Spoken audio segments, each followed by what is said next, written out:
สบายดีและสวัสดีพ่อแม่พี่น้องฝั่งลาวฝั่งไทยและทางต่างประเทศเด้อสบายดีพี่น้อง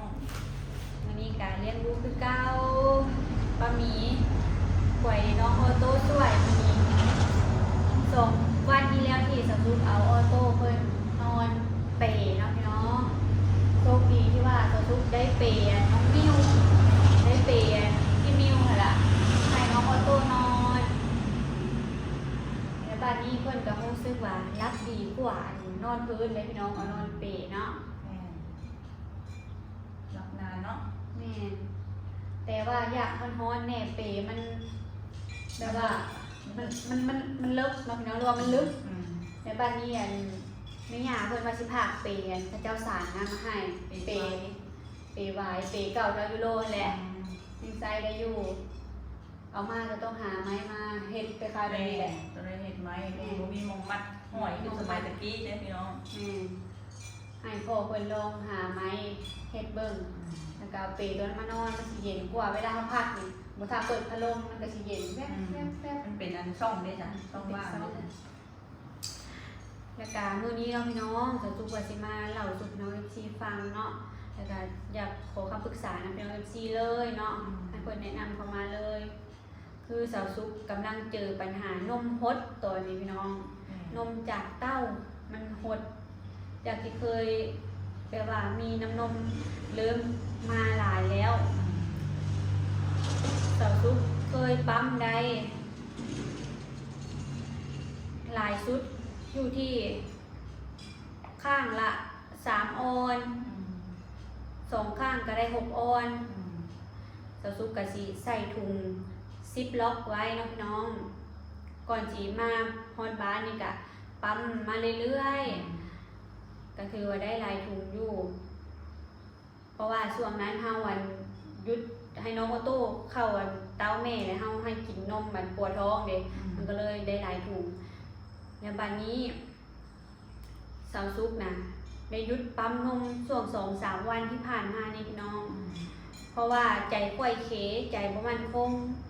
แม้ว่าได้ยินแบบนั้นแบบนี้แล้วก็เลยหยุดปั๊มพี่น้องเลยหยุดปั๊มแล้วก็คิดว่าเอาลูกเข้าเตาแทนเข้าเตาทุกๆแบบ 2-3 ชั่วโมงก็อาจจะคือแบบการกระตุ้นคือเฮาปั๊มนมว่าซั่นแล้ววันนี้มันเป็นการเข้าใจผิดพี่น้องสาวซุกเอาลูกเข้าเตาช่วง 2-3 วันที่ผ่านมานี้รู้สึกแปลกๆเมื่อวานนี้ว่านมหดนมแบบบกคัดเต้ามาคือแต่ก่อนคัดเต้ามานี่เจ็บนอนทับกับบ่ได้ต้องเลยแบบปั๊มนมออกแล้วบาดนี้บ่มีอาการนั้นมาบ่มีอาการนั้นมาเมื่อวานนี้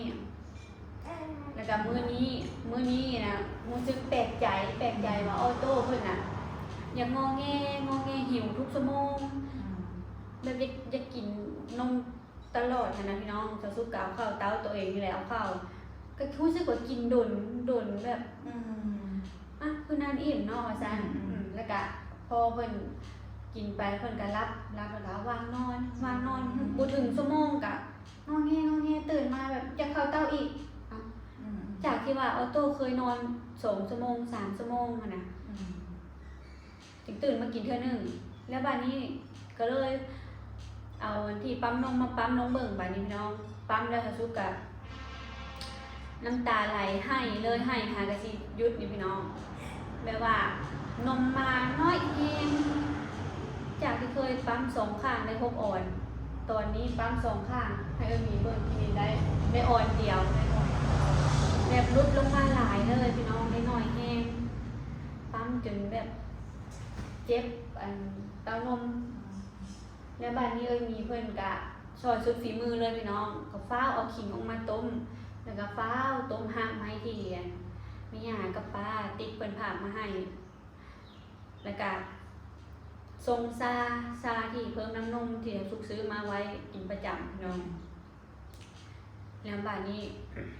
รอลุ้นอีกว่ามันสิกู้กลับมาได้บ่มีก็ให้กำลังใจอยู่รอกระตุ้นพี่น้องเพราะว่าหากับตรงตามมื้อเถื่อท่านนะคะมื้อแรงกับสิต้มน้ำหัวปีค่อยๆจิบไปปนกันกับน้ำขิงน้ำตาอะไรพี่น้องตาเพิ่มน้ำนม เป็นตาสิกลับมาได้อยู่บนน้อง2-3 วันแล้วที่สาวซุกหยุดปั๊มแต่ว่าเอาลูกเข้าเต้าอยู่ตลอดแต่นมยังพดแล้วก็แบบมันโบเต่งมันโบตึงคือตอนลูกกินตอนคัดเต้าตอน ตอ ช่วน ง ปั๊ม ที่ ดู ปั๊ม ปั๊ม นะ ตลอดวันละ2 ชั่วโมงปั๊มไปว่า 2-3 ชั่วโม ลู ง กกินบ่ทันกับทำอันนั้นกับทิ่มนะพี่น้องเอากระตุ้นตลอด สาวซุกจนให้แบบหานกะสิยุดนี่พี่ ไอ้ น้อง ตัวน้องซุปพี่น้องเอ้ยจะมีเห็นน้องให้เสียใจยานบ่มีอันนุ่มให้ลูกกินเข้าใจความรู้สึกหัวอกของคนเป็นแม่เนาะมีตัวน้องยานน้องแบบเครียดนะพี่น้องมีความเครียดให้น้ำนมยังบ่อยากมา แม่เพิ่นว่าถ้ามีความเครียดน้ำนมกับบ่อยังมาเพิ่นว่าจะสิเฮ็ดจังไดแบบช่วงหลังคลอดลูกได้ยินหลายคนเพิ่นว่ามันก็สิเป็นซึมเศร้ามันก็แม่นเนาะพี่น้องสาวซุกช่วงหลังคลอดนะเวลาแบบเบิ่งอีหยังสาวๆหน่อยหนึงนี่น้ำตาไหลบวกกับมาเจอนมพดตอนนี้แห้งซึมเศร้าไปเลยยาลูกบ่ได้กินนมพี่น้องเอฟซีเพิ่นก็บอกอยู่เพิ่นว่าอยากให้ลูกกินนมแม่เนาะมันมีภูมิคุ้มกันแม่นสาวซุกก็อยากให้ลูกกินนมแม่เนาะพี่น้องมันก็ดีต่อลูกดีต่อเฮาแบบว่าเฮาก็ยังหาเงินบ่ทันซื้อนมให้ลูกนมก็แพงเนาะปัญหาบ่ท่วงบ่ทันนะเฮ็ดแนวใดก็เลยอยากให้ลูกได้กินนมแม่จนพยายามปั๊มจนนมเริ่มมาหลายแล้วก็หยุดปั๊มนอนบ่เสื้อนิด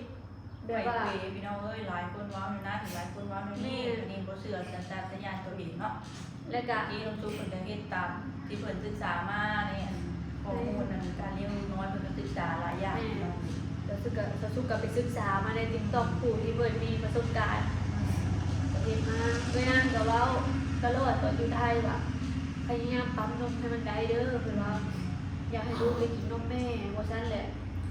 หาเงินซื้อนมนี่ยากก็ได้เพิ่นว่าเพราะว่า คือผ่านมาแล้วเด้ นางผ่านมาแล้วพ่อน้องมิวกับนางแบบเดินหาเงินแบบบริยุทธ์ทันหาเงินเกือบบ่ทันเลยหรือบริพักเลยก่อนน้องมิวพี่น้องเลยหาเงินซื้อนมลูกอายุแบบเพิ่มขึ้นหรือแบบกินหลายขึ้น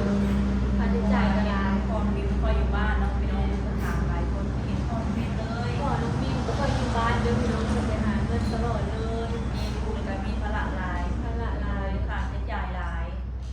เงินเสาเข้าซื้อจักนมลูกอีกวันนี้เรามีแห้งเห็นปัญหาเลย นางเพิ่นก็ว่าปั๊มนมสิยากจังได๋ก็ยากพยายามปั๊มให้ได้ หาเงินซื้อนมให้ลูกให้ยากกว่าเด้อเพิ่นว่าผ่านมาแล้วตอนนี้นะสาวสุกแบบเสียใจขนาดเลยพี่น้องเอ้ยตอนนี้สาวสุกย้ายนมบ่กลับมาพี่น้อง FC ว่าพอสิมีทางกลับมาอยู่บ่ภายในระยะ 2-3 วันที่สาวสุกหยุดปั๊มไปเนาะหรือว่ามียาที่ว่าซื้อมากินแล้วมันกู้กลับมาคืนได้อยู่บ่เนาะพี่น้องแต่ทุกอย่างจะเป็นต้นฝั่งลาวมันบ่ค่อยมีคือเพิ่นโฆษณาใน TikTok อะนะ อยู่ติ๊กต็อกฝั่งไทยแน่พี่น้องเลยเขาสั่งซื้อ2-3 วันเพิ่นก็มาส่งแล้วบ้านเฮานี่กันสั่งก็จักสิสั่งใจมันบ่ได้มีได้แบบรถส่งกันฮอดบ้านนะพี่น้องมีแต่ไปเอาอยู่กันร้านนั่นผม แม่นะสิว่าจังได๋ภูมิใจอยู่ มีแต่เฮาอันนี้แหละกินต้มขิงแล้วก็ชาต้นรักแล้วก็ต้มน้ำหัวปีไว้ก่อนพี่น้องเพื่อแบบให้ทันอยู่นะ ก็สุขสิพยายามกินสมุนไพรเท่าที่มีอยู่ก่อนเนาะในเมืองก็บ่ได้สู่ข้าวแม่ลูกอ่อนแล้วก็ยากไกลเมืองอีกภูมิใจหลายพี่น้อง นมกล่องหนึ่งแพงได้พี่น้องมันนมอันทาลุกเนาะ แพง 1,800 กว่าบาท แม่นบ่ฮู้ว่ามันสิได้ซื้อจักกล่องจุคุมเดือนอีกแพ อัน ง นี้แป๊บเดียวเบิดบัดนี้ไม่เป็นอาทิตย์นี่หรอกอาทิตย์หนึงก็เบิดแล้วพี่น้องกล่องน้อยนะ หักบ่บ่ฮอดอาทิตย์จักกล่องนึงตัวเห็นยังเบิดหลายกล่อง เอ้ยตัวเขาซื้อแป๊บเดียวแหละซื้อนมแป๊บเดียวแหละซื้อนม ซื้อนมแบบตลอดเลยนะ ซื้อนมตลอดจากนมจากแบบ แป๊บเพิ่นแป๊บเดียวก็เพิ่นลูกก็ มี มี ลู ลู ก ก ค คน น ห ห นึ่ นึ่ ง ง นะ นะ โอ้ยพี่น้องค่าใช้จ่ายหลายปีเลยบางทีเคยเห็นด้วยเห็นน้องมันก็ค่าใช้จ่ายหลาย ค่าใช้จ่ายหลายหั่นนี่สารพัดมันทั้งมีแนวแบบ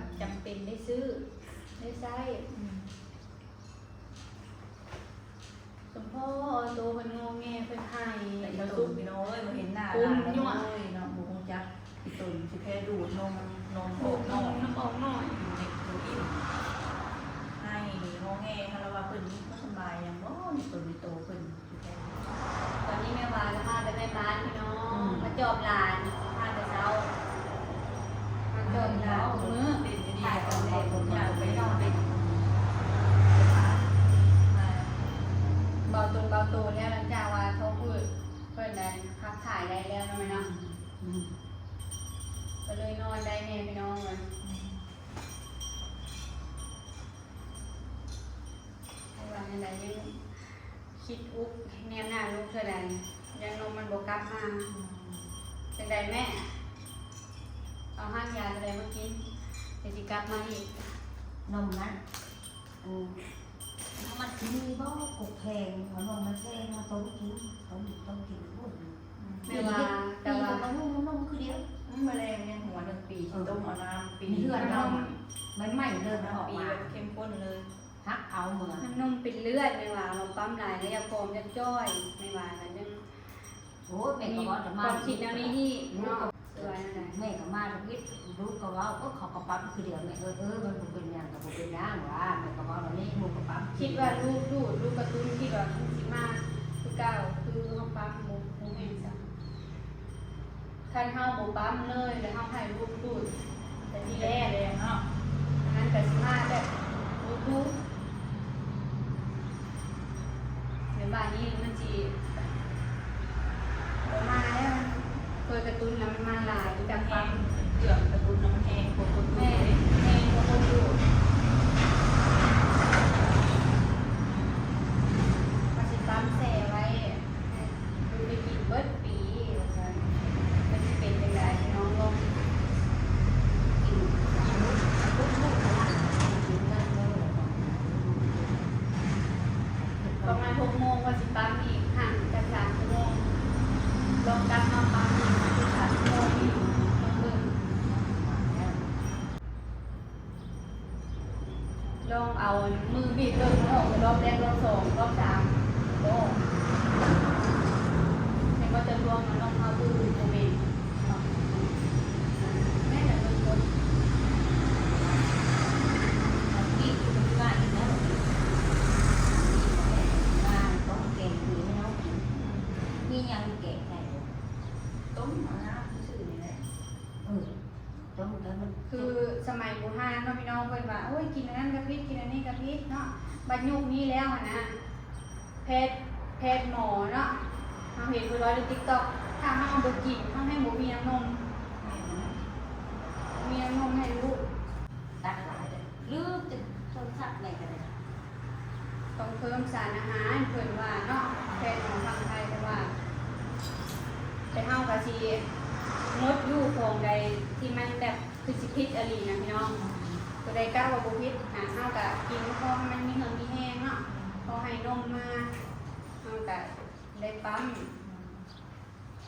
เพิ่มสารอาหารให้นมมาต่อสุขพี่น้องเนี่ยบอกกับซึ่งเศร้าหลังคลอดมันเจอแบบเรื่องนมพดแต่ก็เดิม แม่มีกุเรียน มีความเครียดตัวเก่า เรียบร้อยแล้วน้ำนมเลย น้ำนมแห้งพดหน้าอกเป็นว่าเนาะคือสิว่าจังไดเนาะที่คานิยามอันแหละเศร้าตุกะบ่อยากเศร้าเลย มียาดีตัวใดแนะนำกับสู้เข้ามาเด้อน้องภูมิใจเลยน้องเอ้ยส่วนว่ามันแห้งมีภาวะซึมเศร้าหลังคลอดมาเจอเรื่องคนมีแห้งซึมเศร้าคักน้องเลยคิดว่าจังได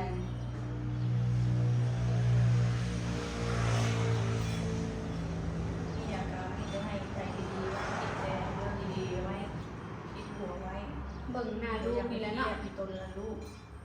เห็นหน้าลูกตนเพิ่นได้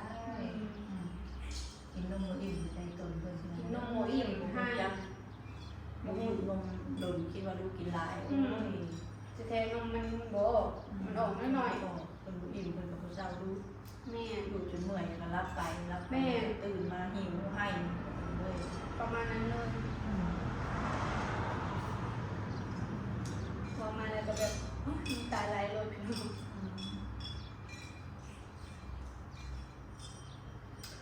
อย่างไรก็ ฝากพี่น้องเป็นกำลังใจให้น้องซุปเด้อพี่น้อง น้องคลิปไปกะเบิ่งโฆษณาให้ในเด้อพี่น้องเอ้ยเพราะว่าช่อง YouTube เราช่วงนี้นะรายได้บ่ได้คือเก่าแล้วพี่น้องเอ้ยตะกี้ยังว่าพอได้นะพี่น้องพอได้ซื้ออยู่ซื้อกินเนาะพอได้รายเดือนต้นเดือนพอตกมาตอนนี้นะบ่ค่อยได้เลยพี่น้องเอ้ยเงินบ่ค่อยขึ้นคือสามีนี่บ่ถามหาเลยยอดวิวหน่อยบ่หมู่พี่น้องเอ้ย แต่เป็นเดือนเลยจะมีเนี่ย 3 เดือน 3 เดือนที่เป็น 3 เดือนจะหมดครบแล้วเว้ยพี่น้อง ครบ$100 3,000นิด ถ้าบ่100เหรียญคือบ่ทำละ ๆแม่ วันนี้เลยไปถ่ายคลิปหนึ่งแบบลงขึ้นไม่ต้องเลยลงขึ้นลงคลิปไปก็ได้2 เหรียญแล้วก็3 เหรียญหลายชุดนะ ผมรู้เกินครับครับนะ วันนี้ก็เลยเห็นน้องซุปเลี้ยงลูกน้อยนี่ก็จะได้กระฝากพี่น้องเป็นกำลังใจให้น้องซุปเด้อพี่น้องคอมเมนต์เข้ามาให้กำลังใจให้น้องเพื่อได้อ่านได้เราสู้ๆไปทุกคนเลยเนาะ แต่สุภาษิตพยายามสู้พี่น้องเลย เป็นหน้าลูกแล้วก็อีกต้นลูกน้องซุปก็ดีพี่น้องเลย ยานที่สู้ยานแบบเป็นซึมเศร้ากองมาบอลแล้วมันมีแห้งเศร้าหนักอยู่ตัวลูกเป็นปีไม่แองแล้วพี่น้องเลยก็จะเอาไป ได้ ห มา น่อย ช่วย พี่น้อง กันทีลูกเอาลูกกินนมเลยพี่น้อง นุ่มแล้วก็เจียอาบน้ำให้เพื่อนพี่น้องพักเปลือกให้เรียบร้อยแล้วจังใดก็ให้คำแนะนำสู้เข้ามาเด้อพี่น้องมันเป็นตาสีกลับคืนมาอยู่บ่อเนาะน้ำนมเอามาในการเศร้าเฮมเรียกเจอเพราะว่าซึมเศร้าได้ยินแต่เพิ่นเมากันเมาแบบตลอดเลยแบบแม่ใดก็สิเป็นเพราะว่าซึมเศร้าหนักก่อนนะเนาะแล้วสุปยาเนี่ยเจอมาแล้วมันมาเจอ แล้ แล้ว ว ยัง น้อง มี โพส คนเครียดหลายเนาะ นี่เรื่องมีความเครียดหลายน้องๆเพลงสิบ่มายังมีสุดจะให้กำลังใจให้อันนี้กันน้องแม่ อุ้มลูกแล้วพี่น้องนอนดุนแล้ว ตรงปั๊ม มา ไว้ กินนม ทำโดนแล้วนะ ปั๊มไว้แต่ละก่อนมาละลายเพื่อนนั้นแล้วก็ให้ลูกกินพี่น้องอันนี้ ทำโดนแล้ มากินมัม 2 ชั่วโมงแล้ว สมพ่อพี่น้องคนที่เพิ่นมีลูกเนาะเพิ่นจึงสู้ชีวิตเนาะเบิ่งหน้าลูกแล้วก็ขึ้นสู่ความแพงลูกเนาะสุดท้ายก็สิเข้าใจ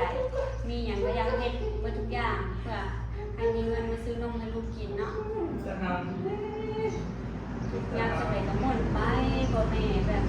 เห็นบางคนเพิ่นจนมองแบบหาลูกบ้านลูกนะคะเงินฝั่งไทยฝากมาให้เราไปเท่าเรียนเนาะความคิดฮอดอยู่ได้ที่3ใดพี่น้อง อยาก อัน ให้ นี้ น้อ เนาะ งกินหลายค ความ น ดี เนาะ เนาะแต่สุดก็ยังสุดแต่สู้หาเฮ็ดงานเสริมเล็กๆน้อยๆไปพี่น้องขายลอตเตอรี่แน่เนาะแล้วขายหวยพัฒนาลาวแน่เนาะแล้วก็หับงานอดิเรกแบบคิดไล่หัวเลขแน่นะวันแบบน้องเอ้ย แต่ก็ยังสู้กับเงินพ่อแม่แล้วน้องแม่ก็ยังไปเห็นรายได้เสริมมีงานรายได้เสริม เป็นแม่ก่อนกับบ่อยากอยู่นิ่งพี่น้องเอ้ยพยายามสิสู้ไปนี่แหละแต่สู้จังได๋ก็ฝากเบิ่งคลิปให้สู้ๆคือเก่าอยู่เด้อพี่น้องมาเพื่อกันเด้อเนาะจังได๋ก็ฝากเป็นกำลังใจให้สาวซุกและครอบครัวสาวซุกด้วยการทุกครั้งโฆษณาพี่น้องนำมีกำลังใจที่คลิปต่อไปเนาะ